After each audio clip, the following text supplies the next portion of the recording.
La mañanera de Ángel correspondiente al martes de la semana en curso. Martes 6 de octubre del año 2020.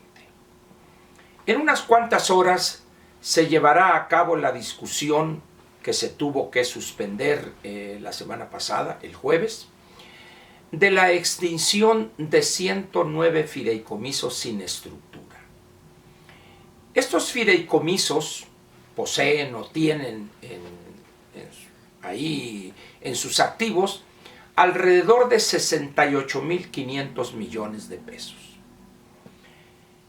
Para apropiarse de estos recursos y destinarlos al despilfarro a que nos ha acostumbrado ya en estos poco menos de 2 años de este gobierno, han inventado excusas que van de lo absurdo.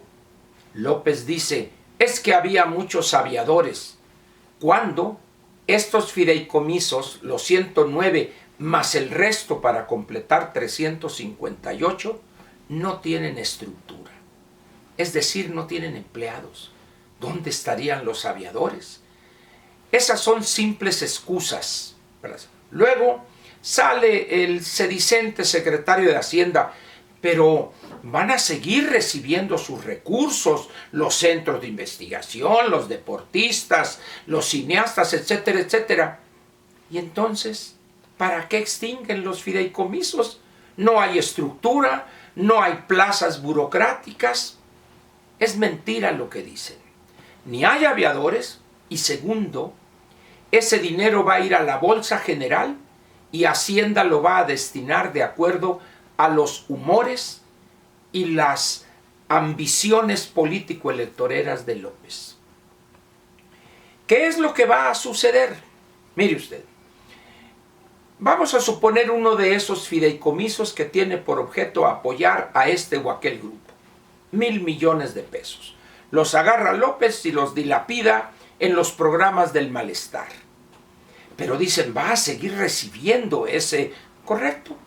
No más que la entrega de esos recursos sería por parcialidades, que un mes 20 millones, que otro. Pero al final de cuentas, estamos aquí ante una desesperación por obtener recursos de donde fuere, para seguir alimentando esa panza ávida de dinero para dilapidarlo y convertir el dinero en excremento, que son los programas del malestar. Los 3 juguetes de López que cree que así va a salvar al país, que son el aeropuerto Felipe Ángeles, General Felipe Ángeles, o el aeropuerto de Santa Lucía, si gusta usted, para que sea más fácil identificarlo. Refinería Dos Bocas, que no se sabe si va a quedar como alberca por la constante inundación de las áreas donde están trabajando, y el Tren Maya. ¿Qué es lo que podemos concluir de esta intención de López, la cual, en caso de que ahora sí Morena y Mario Delgado hayan operado para obligar, no falten, etcétera, etcétera, y que pase al Senado de la República este intento de extinción de 109 fideicomisos? ¿Qué podemos concluir? La voracidad y la desesperación de López es hoy casi infinita. Quizá más la desesperación al ver que faltan todavía 8 meses para las elecciones. 8 meses para el 6 de junio. Mañana 6 de junio serán 8 meses exactos para el día electoral. Muy bien. ¿Alcanzará a llegar López financiando todas esas locuras, esos programas absurdos? ¿Quién sabe? Para hacerlo tendría que recortar todavía de una manera brutal áreas del sector público, de la estructura del sector público federal, recortarles más a los estados, que ya de por sí en el proyecto de decreto de presupuestos viene un recorte sensible para los estados. Y también a querer y no contratar cierta cantidad de deuda. Pero hay otro elemento que vale la pena señalar aquí, que complementa esta locura de la extinción de los 109 fideicomisos. Es esto que se anunció ayer, el programa por fin de infraestructura, que creo que es la cuarta o quinta vez que lo anuncia. Originalmente se hablaba de 170 y tantos proyectos y hoy quedó creo que en 39. Pura chiruza, puro esto. Pero al final de cuentas, ¿qué es lo que se requiere en un país para que el sector privado, local o del exterior, tome riesgos, invierta en ese país? Se requiere seguridad jurídica, confianza en el respeto de la ley, del Estado de Derecho, del contenido de los contratos. ¿Y qué ha pasado desde el día 1 de este gobierno? Una violación sistemática de acuerdos que había firmado e incorporados legalmente el Estado mexicano. La cancelación de rondas petroleras, la cancelación de esta participación de empresas que generan electricidad de fuente eólica o fotovoltaica, ese absurdo de Bartlett que vive en los años 60 o 70 del siglo pasado de eliminar, de desplazar al sector privado en la generación de energía eléctrica, ese absurdo de negarle permisos a los inversionistas privados, locales y extranjeros para que abran más estaciones de servicio. Todo eso tiene por objeto mantener viva o mantener vivo un cadáver insepulto que es Petróleos Mexicanos y por otro lado Comisión Federal de Electricidad. Y ahora nos dicen que va a haber proyectos donde el sector privado va a invertir y tantos miles y miles de millones de pesos. No les crea. Ahorita estamos empezando el último trimestre del año con una situación de pandemia, un rebrote significativo de casos en Francia, en España, en el Reino Unido, en Estados Unidos, lo cual complica la situación externa y por supuesto que hay efectos negativos para la economía mexicana. En esas condiciones, pues, dice uno, ¿cómo es posible que el presidente no piense siquiera por un momento en la imperiosa necesidad de rectificar? No lo va a hacer. No lo va a hacer porque su idea del desarrollo, de la economía, está en el gasto público. Pero además, en el gasto público, cuando la economía va a caer más del 10%, los ingresos públicos van a caer también. Y luego se pelea ofendiendo a los empresarios, ofendiendo a estos grupos de por acá, líderes de opinión, a los medios, etc. ¿Cómo piensa que los empresarios y otros actores políticos, económicos, empresariales, intelectuales van a creer en la palabra de López? Eso ya pasó. Esa oportunidad la perdió. A medida que pasan los días, se van registrando hechos donde se evidencia de una manera cada vez más clara, más evidente, los atrasos, la incapacidad en la gobernación, tanto de López como de los suyos. Oficina Jurídica de la Presidencia, al mando a cargo del licenciado Scherer, apellido ilustre, que lo trae de trapeador este joven abogado, que no es capaz de decirle al presidente, señor, está mal.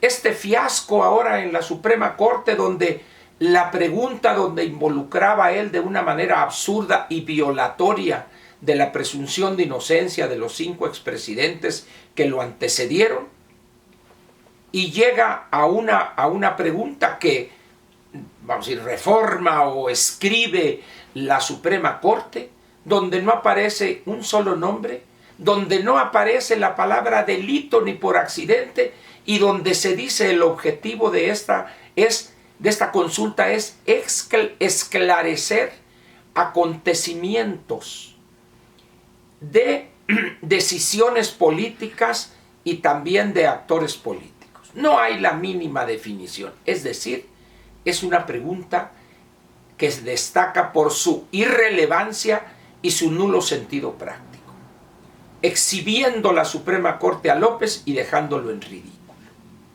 ¿Ha tenido él que aceptar que es una pregunta confusa, poco clara? ¿Por qué? Porque el señor creía que la Corte se iba a plegar a su locura. Estamos viendo pues que poco a poco empiezan a verse fuerzas que abiertamente toman decisiones en contra de las locuras de López.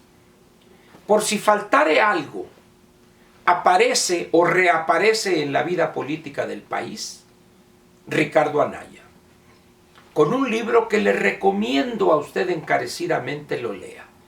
Es más, si no quiere leerlo de corrido, léalo por capítulos.